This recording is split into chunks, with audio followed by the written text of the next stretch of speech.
ভারতবর্ষ ঐতিহ্যের দেশ, পুরাণের দেশ, বৈচিত্র্যের দেশ।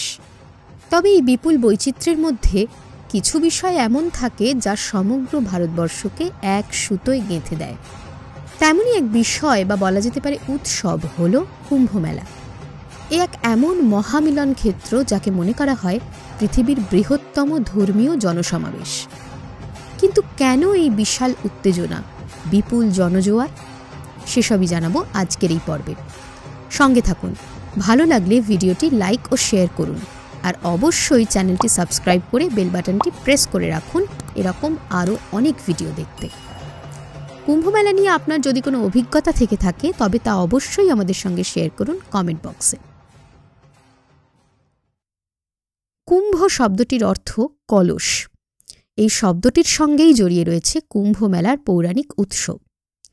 রামায়ণ, মহাভারত সহ বিভিন্ন পুরাণে দেবতা এবং অসুরদের মিলিত প্রয়াসে সমুদ্রমন্থনের কথা বলা আছে। সত্যযুগে এক দোর্দণ্ডপ্রতাপ ঋষির অভিশাপে দেবতারা তাঁদের সমস্ত ঐশ্বর্য হারিয়ে ফেললে ভগবান বিষ্ণু তাঁদের সমুদ্রমন্থনের উপদেশ দেন। সমুদ্রকে মনে করা হয় রত্নের আকর। তাই ক্ষীরসাগরকে একটি কুম্ভ বা কলসের সঙ্গে তুলনা করে এবং মন্দার পর্বতকে মন্থনদণ্ড ও বাসুকী নাগকে দড়ির মতো ব্যবহার করে তিনি দেবতা ও অসুরকে সমুদ্র মন্থনের নির্দেশ দেন। ভগবান বিষ্ণু নিজেও কূর্ম বা কচ্ছপ রূপ ধারণ করে মন্থনে সাহায্য করেন। দুধ ভর্তি কলসকে যেভাবে মন্থন করা হয় সেভাবেই তাঁরা ক্ষীরসাগরকে মন্থন করতে থাকেন এবং ফলস্বরূপ এক এক করে নানা অমূল্য জিনিস সমুদ্র থেকে উঠে আসতে থাকে।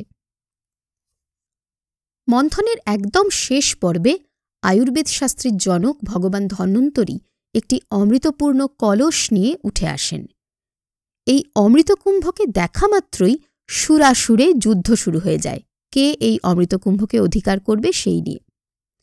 ভগবান বিষ্ণু তাঁর বাহন গরুরকে দায়িত্ব দেন এই কলসকে দেবতা ও অসুরদের হাত থেকে সরিয়ে নিয়ে যাওয়ার জন্য। গরুর যখন আকাশপথে এই অমৃতকুম্ভ নিয়ে উড়ে যাচ্ছিলেন তখন 4 জায়গায় ওই কলস চলকে অমৃতের ফোঁটা পৃথিবীতে এসে পড়ে। পরবর্তীকালে এই 4টি জায়গাকে পবিত্র তীর্থক্ষেত্র বলে মনে করা হয় এবং এখানেই কুম্ভমেলা আয়োজন করা হয়। মনে করা হয় দেবাসুরের এই যুদ্ধ 12 দিন ধরে চলেছিল। দেবতাদের এক একটি দিন মানুষের এক এক বছরের সমান হওয়ায় 12 বছর অন্তর অন্তর কুম্ভমেলার আয়োজন করা হয়। তবে পৌরাণিক কাহিনী ছাড়াও জ্যোতিষশাস্ত্রেও কুম্ভমেলার কারণ বিশ্লেষণ করা আছে। বৃহস্পতি গ্রহ, যাকে পৃথিবীর রক্ষাকর্তা বলে মনে করা হয়, সেই গ্রহ সূর্যকে একবার প্রদক্ষিণ করতে সময় নেয় প্রায় 12 বছর। তাই 12 বছর পর পর বৃহস্পতির এক একটি পূর্ণ প্রদক্ষিণের শেষে কুম্ভমেলা আয়োজিত হয়। যদিও কখনো কখনো 6 বছর অন্তর অর্ধকুম্ভেরও আয়োজন করা হয়। আর 12টি কুম্ভমেলা পূর্ণ করার পর অর্থাৎ 144 বছর পর হয় মহাকুম্ভমেলা। যে 4টি স্থানে কুম্ভমেলার আয়োজন করা হয় সেগুলি হল প্রয়াগরাজ, হরিদ্বার, নাসিক এবং উজ্জয়িনী।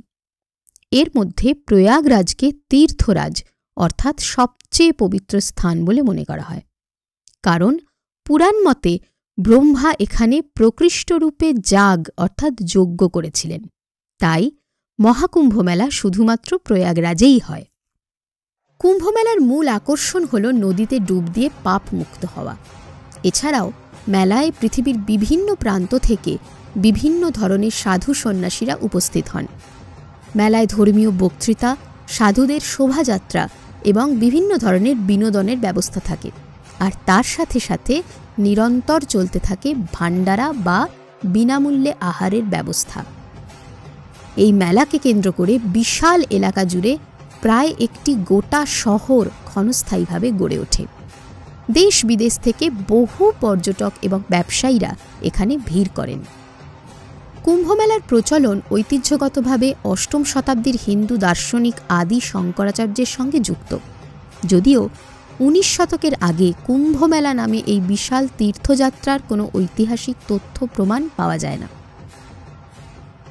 গত কুম্ভমেলা অর্থাৎ 2019 সালের কুম্ভমেলায় 200 মিলিয়নেরও বেশি তীর্থযাত্রী একত্রিত হয়েছিলেন।